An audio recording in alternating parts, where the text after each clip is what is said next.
balmy California evening of a late 60s summer, a group of kids rode their 20-inch Schwinn Stingray bicycles to a park in Los Angeles where they were fond of riding the dirt trails. Like kids anywhere the world over, they wanted to race each other, so they had their race right there amongst the dust, bumps, and jumps of an LA park.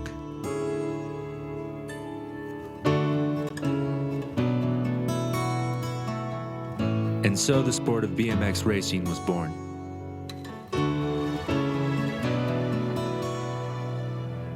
"39 years later, BMX racing made its Olympic debut in Beijing, China.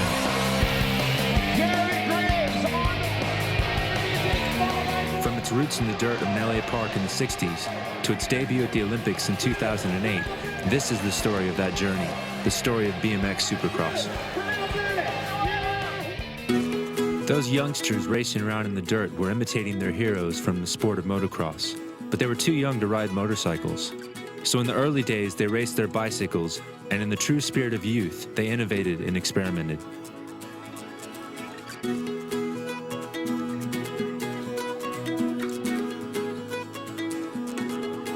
Before long, more organized race meetings had begun to spring up.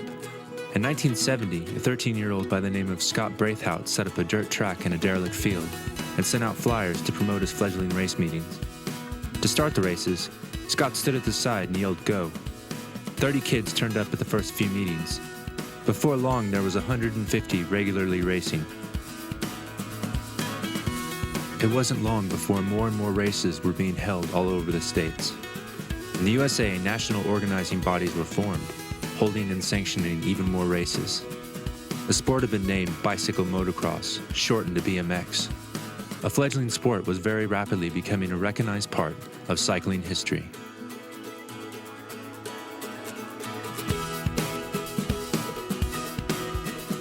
In the meantime, European motocross riders on training camps in the United States discovered BMX racing and took the idea over to Europe. In Australia, the first national championship was held in 1980.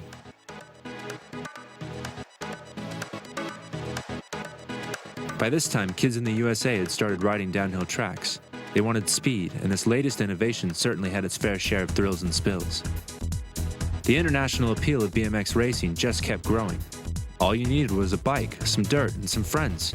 How could it fail?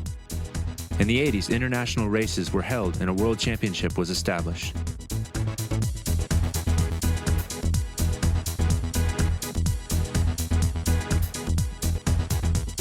There was a landmark moment in the history of the sport when in 1993, all 50 or so of the world's national BMX associations were merged into the UCI, which governs the international bicycle racing, including Olympic competition.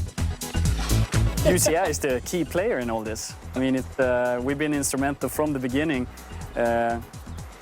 presenting it for the IRC, but also putting together the whole package and doing it in a long-term goal, you know, to develop the sport. It's not just a flash in the pan thing that we're going to go in the Olympics and then we're going to go out. This is something that's here to stay, and we need to keep on it, you know, to make the sport looks good and have the sport develop even further. And who knows where it can go from here. This is just the beginning, I would say.